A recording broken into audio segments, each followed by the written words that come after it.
हनुमान जी ने अब देखो हीट एंड ट्रायल मेथड से सीता की खोज हुई। कोई पूर्व में ढूंढ रहा है, कोई पश्चिम में, कोई उत्तर में, कोई दक्षिण में तलाश कर रहे हैं, जैसे किसी की गाय गुम हो जा और ढूंढते ढूंढते किसी का हाथ लग जाए, ऐसे तो सीता की खोज हुई। तो समर्थता का यहाँ प्रमाण आपके सामने आएगा कि भगवान श्री राम कितने समर्थ हैं, क्योंकि काल इन सबको नचा रहा है। हनुमान जी लंका में पहुंच जाते हैं। लंका में सब जगह ढूंढते ढूंढते पता लगा कि एक औरत को रावण ने नौलखा बाग में बंद किया हुआ है। आशा का चिराग जगा। हनुमान जी वहां देखा जाकर के हनुमान जी ने देखी वहां की गतिविधि। पहले तो एक छोटा रूप बनाकर बंदर का, और उसी वृक्ष पर बैठ गया जिसके नीचे सीता मायूस और दुखी दिल से रो रही थी और बैठी थी, बहुत कमजोर हो गई थी। उसमें रावण आता है अपने सैनिकों को, अंगरक्षकों को लेकर, और कहता है कि तू मेरी बात स्वीकार कर ले, तो मेरी पत्नी बन जा, मैं तुझे माफ कर दूंगा, नहीं तेरी गर्दन काट के छोड़ूंगा, नहीं तड़फा तड़फा के मारूंगा तुझे। सीता ने कहा कि ये जान जा सकती है राक्षस, ये शरीर को तू छू नहीं सकता। काफी देर डरा धमका के चला जाता है। हनुमान ऊपर बैठा देख रहा है। कुछ देर के बाद हनुमान जी ने, जो श्री राम ने अंगूठी दी थी कि सीता इस अंगूठी से तेरा परिचय सही मानेगी, नहीं तो विश्वास नहीं करेगी, जिस पर श्री रामचंद्र लिखा हुआ था, खुदा हुआ था। अब जो ही ऊपर से वो अंगूठी यानी छाप डाली, वह रिंग डाली सोने की, सीता ने देखा श्री रामचंद्र जी की अंगूठी को, तो रोज देखा करती थी, तुरंत पहचान ली। ऊपर देखा, ओहो ये तो बंदर बैठा है, और कहने लगी रे बंदर, तूने एक जख्म और कर दिया मेरे हृदय में। पहले तो यह महादुखी थी, मेरा अपहरण हुआ, ऊपर से वनवास था, और मेरे पति की मृत्यु की खबर लेकर आ गया तू, वो खा लिया किसी जंगली जानवरों ने। तब हनुमान जी नीचे आए, दुर्दशा देखकर कहने लगे, नहीं माता, उस त्रिलोक की नाथ को कौन मार सके, चिंता क्यों करते हो, मैं तो उनका भेजा हुआ एक संदेश वाहक हूँ, मेरा हनुमान नाम है, और मैं उनका अनुचर हो गया हूँ, मैं उनका सेवक हूँ, और मैंने ये सब हालत आपकी देख ली है माँ, और आपकी खोज होगी है, अब तुरंत ही हम सेना लेकर आएंगे हमारे राम जी, और तुझे छुड़वा ले जाएंगे। सीता ने कहा, हनुमान जल्दी करना, मैं बहुत दुखी होकर रखी इन्होंने। तो हनुमान जी ने कहा कि माँ मुझे भूख लगी है, कुछ फल तोड़ के खा लूं। सीता ने कहा, भाई ये दो जोड़ू हाथ तेरे थे, फल तोड़ कर मत खा लिए भाई, नहीं तो मुझे ये जान से मार डालेंगे ये राक्षस। बेटा भाई कोई नीचे गिरा हुआ ना, नीचे गिर गया हो, पड़ा हो टूट के, अपने आप तो फल खा लेना, नहीं तो मेरा ब्योत नहीं तुझे भोजन भी कराने का, मेरी हिम्मत नहीं है इनको कुछ कह दूं, और तो फल तोड़ के खा लिया ना, मेरे को कोड़े मार लगाएंगे ये। ऐसे को गिरा हो नीचे तो भाई खा ले, और फिर जाके संदेशा दे दे। हनुमान जी ने देखा कि देख राक्षस ने क्या हाल कर रखा, एक औरत के साथ ऐसा जुल्म। क्या वो नर मनुष्य होते हैं, वो योद्धा होते हैं जो औरतों को तंग करें, राक्षस। तो हनुमान जी का गुस्सा उठा।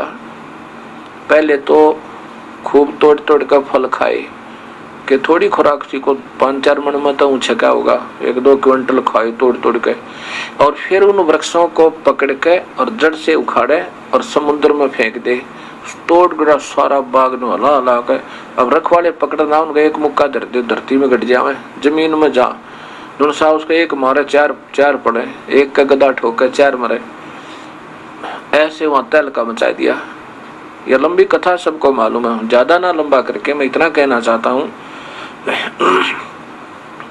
फिर सीता से कहा कि माँ मैं अब जा रहा हूँ। सीता जी ने अपना कंगन, हाथ का कंगन दिया, सोने का बना हुआ एक, और कहा कि हनुमान जी ये कंगन ले जा भाई, इस कंगन के बिना भगवान श्री राम विश्वास नहीं करेंगे कि मेरी तलाश होगी है, क्योंकि वो बहुत दुखी है, उनका विश्वास उठ चुका है।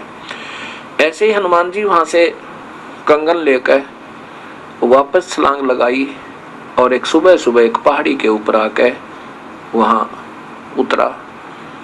वहां देखा एक निर्मल सरोवर है पहाड़ के बीच में। वहां सोचा स्नान कर लूं, साथ में समुद्र है। उस निर्मल जल सरोवर में स्नान करने के लिए उस कंगन को एक पत्थर पे रख दिया और कपड़े उतार के वहां स्नान करने लग गया। उधर से एक बंदर आया, उस बंदर ने उस कंगन को उठाया और श्री हनुमान जी की दृष्टि उस कंगन पर ऐसे थी जैसे सर्प की मणि पर होती है जब वो ओस चरने जाता है।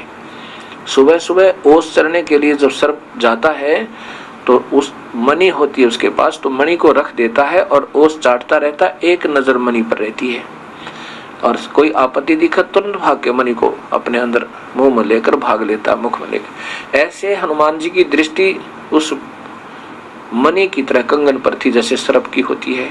इतने में एक बंदर आया और दृष्टि हनुमान जी की थी ही, जो ही वो उठाकर भागा तो हनुमान जी ने सोचा कहीं ये कमबख्त समुद्र में ना डाल दे। वैसे तो मैं इसको जाने नहीं दूंगा चाहे कितना भाग ले, पर यह मजबूरी हो जाएगी जब समुद्र में डाल दिया तो मेरी सारी मेहनत विफल जाएगी। हनुमान जी पीछे भागा। इतने में वो बंदर एक आश्रम में प्रवेश किया बंदर ने, और देखते ही देखते एक मटके में, अच्छा ऊंचा मटका रखा था, उसमें कंगन डालकर आगे भाग गया। हनुमान जी ने राहत की सांस ली, चलो ठीक है मटके में है उठा लूंगा। अब आगे देखा कि ऋषि बैठे हैं मुनिंदर नाम के, तो मटके में झांक कर देखा हनुमान जी ने, उस मटके में ऐसे ऐसे कंगन अनेकों पड़े थे। उठाकर देख रहा है, विचलित हो गया कि ये तो सारे एक जैसे ही हैं, ना जाने वो ओरिजिनल कौन सा है। बड़ा असमंजस में हो गया कि तो बात बिगड़ गई। ऋषि के पास गया, ऋषिवर मैं हनुमान हूं, पवन पुत्र हनुमान हूं और श्री राम का दास हूं, श्री रामचंद्र जी का। और ऋषि जी सीता जी की खोज हो गई है। मुनिंदर जी कहने लगे कौन हनुमान, कौन सा हनुमान, कौन सा राम, कौन सा सीता, बता तो मुझे। तो हनुमान जी कहने लगे ऋषि जी आप कौन सी दुनिया में रहते हो? सारे जंगल में सबको मालूम है कि सीता का अपहरण हो गया। श्री राम की पत्नी अर्थात त्रिलोकीनाथ श्री राम की पत्नी सीता जी का अपहरण हो गया था, उसकी तलाश में करके आया हूँ। तो मुनिंदर जी ने पूछा मैं यही पूछना चाहता हूँ कि कौन से नंबर का राम है ये श्री राम दशरथ पुत्र? अब हनुमान जी कहने लगे ये क्या बात कर रहे हो आप, नंबर क्या होते हैं? अकान नंबर होते हैं भाई हनुमान जी, बैठ जा तुझे बताता हूँ। ये काल के जाल में फंसे हुए हो तुम सभी, और इस काल ने ये मेरी प्यारी आत्मा ये सभी यहाँ पर उलझा रखी है। पूरी कहानी सुनाई। हनुमान जी को कुछ बात स्वीकार हुआ, कुछ अस्वीकार हुआ, चिंता बनी हुई है कि मैंने जाके संदेशा देना है। कुछ सुना बातों को, कुछ नहीं सुना। फिर कहा कि ऋषिवर मुझे ये बता कि ये कंगन कौन सा है मेरा? मुनिंदर जी ने कहा कि आप कोई सा उठा लीजिए, वही तेरा होगा, वही वो सीता जी का वही कंगन होगा, उसमें कोई अंतर नहीं, बेसिक मिला लेना। फिर सारी कहानी बताई मुनिंदर जी ने कि मैं यहाँ बैठा हूँ और ये रामचंद्र 30 करोड़ होकर जा दिए। बोला 30 करोड़? हाँ ये रामचंद्र तो 30 करोड़ हो लिए। तेरे जैसे हनुमान नई आत्मा आती है, अब आप अपनी मलाई खाकर चले जाओगे, शुभ कर्म है आपके, अच्छे भक्त आत्मा हो, सत भक्ति, क्योंकि पूर्ण काल की भक्ति आपको मिली नहीं, काल की भक्ति आप कर रहे हो, पूर्ण परमात्मा की भक्ति सही तुम्हें प्राप्त नहीं। तो ऐसे ही अपने मनुष्य जन्म को बर्बाद करके कुछ दिन स्वर्ग में रहोगे और फिर कुछ दिन अपने नरक भोग कर 84 में चले जाओगे, और नए युग में, त्रेता युग में नया तू होगा और नए और नव कितने ये राम होकर जा लिए ये अवतार। और जितनी बार भी तुम आते हो ऐसी घटना घटती है, और यही हनुमान आते हैं और मैं वो ये कंगन इसमें डाल जाते हैं। तो हनुमान जी ने कहा कि एक कंगन तो जैसे आप कह रहे हो कि ले जाइए वही होगा, एक कंगन तो हर बार हनुमान ले ही जाता होगा, फिर इस मटके में कहां से आ गए वो? कबीर साहब ने कहा कि इसमें मेरी शक्ति काम करती है। मैंने इसमें एक ऐसा आशीर्वाद दिया कि इसमें डुप्लीकेट कॉपी जो की तो बना दिया ओरिजिनल जैसी। एक कटोरी उठाई, उसकी एक कटोरी उठाई साहिब ने कांसी की, और उसमें डाल दी। डालते ही दो होगी एक जैसी कप, बिल्कुल सेम टू सेम। अब देख पहचान ले कोई सी ने। ऐसे ही इस बंदर के यहाँ डालते ही इसमें दो कंगन बन जाते एज इट इज, और एक आप ले जाओ। ऐसे ही वो हनुमान एक ले जाता, एक इसमें रह जाता। ये 4 काउंटिंग, ये यादाश्त के लिए, ये गिनती के लिए यहाँ रख लेता हूँ। और हनुमान जी भक्ति कर ले डंग दबाई, विधिवत साधना करो। ये निरंजन ब्रह्म तक की साधना था, शंखों बार कर ली तूने।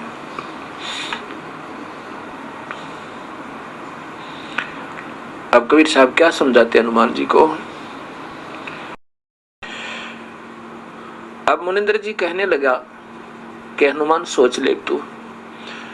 हनुमान जी ने कहा कि देखो ऋषि जी, ठीक है आप कह रहे हो तो कुछ तो सत्य होगा, लेकिन मेरी बुद्धि स्वीकार नहीं करी, क्योंकि हमने कभी सुना ही नहीं। अब पहली बार आपके मुख से ये बात सुन रहा हूं, तो मेरे मन में नहीं विचार बन रहा, चाहे आप कुछ भी कहो दादा। और अब मुझे बहुत देर हो रही है, मैं जा रहा हूं। मैं तो श्री राम से ज्यादा किसी को नहीं मानता। चले गए जी, एक कंगन लेकर चले गए। भगवान श्री राम के पास जब हनुमान जी पहुंचे, श्री रामचंद्र जी ने पूछा, हनुमान सीता की खोज होगी? होगी जी, आपकी दया होगी, आपकी रजा से सब कार्य संपन्न हुआ। अब श्री राम ने सोचा कि ये पूरी तसल्ली कर लूं कि सीता ने कहीं रावण से समर्पण तो नहीं कर दिया है, उसने उसकी वह पत्नी तो नहीं बन गई है। उसकी पूरी जानकारी लेने के लिए हनुमान सीधा तो नहीं बताएगा। उसने सोचा कि कहीं ऐसा ना हो कि ये जान जाए हनुमान जी कि मैं फिर सीता की लाने की चेष्टा नहीं करूंगा यदि उसने रावण का समर्पण कर दिया होगा। तो हनुमान जी नहीं बताएगा। गोलमोल बात को करके एकांत में ले जाते हैं श्री राम जी और कहते हैं, हनुमान जी सीता कहाँ थी? कि महल में होगी रावण का। कहाँ, ऊपर चौबारे में थी या नीचे थी? और एक बात बता मेरे प्यारे संत, खाना कहाँ खाया तूने? कहाँ? रावण के राज दरबार में गया होगा, वहां पर बड़े अच्छे बढ़िया भोजन बनाए होंगे रावण ने तेरे लिए। और सीता ने कैसे कपड़े पहन रखे थे? बढ़िया हार हुर पहन रखे होंगे ना। अब श्री राम ये पूछना चाहते थे कि अगर वो ऐसी सती थी, हनुमान बतावेगा, कोई तो बात मुख से निकलेगी। अगर उसने हार श्रृंगार किए होंगे और हनुमान जी खाना रावण के घर खा के आया होगा, तो सीता गई काम तय। फिर हमने उसको लाएंगे और ना ही दुनिया के लाल मरवाएंगे, हम युद्ध नहीं करेंगे, ऐसा सोचकर पूछा। तब हनुमान जी ने आंखों में पानी भर के और रुंधे कट से कहा, हे प्रभु आप क्या कह रहे हो? मैं काहे के भोजन पाऊं था? और वो तो मैले कुचले कपड़े पहने माता एक वृक्ष के नीचे बैठी थी, मैं ऊपर वृक्ष पर छुप कर बैठ गया था। और रावण ने आके खूब बदमाशी की थी, बहुत तंग किया था माँ ने, पर स्वीकृति नहीं दी थी। और कहा था, रावण ये टुकड़े टुकड़े शरीर हो सकता, तेरे हाथ नहीं लगने दूंगी। राम बड़े प्रसन्न हुए और कहा, अब कहते हो कि मैंने आहार किया होगा, भोजन खाया होगा रावण के घर पर जाके। माता ने कहा था, हनुमान अगर कोई फल इस बाग में नीचे गिरा हुआ स्वयं टूट गए तो उठा ले, खा लेना, ऊपर से तोड़ के भी मत खाना भाई, मेरे को ये मार डालेंगे, बहुत दुखी करेंगे मुझे। वृक्ष से फल तोड़कर मत खाना भैया। तब मैंने गुस्से में आकर ना सारे तो उसका 9 लाख बाग जला पाट दिया और समुद्र में फेंक दिया और खूब पके पके फल खाए, पहरेदार कुटे और फिर रावण की लंका में आग लगा के आया। सीने से लगा लिया श्री राम ने हनुमान को, हनुमान तूने तो आज कमाल कर दिया, तो बहुत प्यारा है मेरा।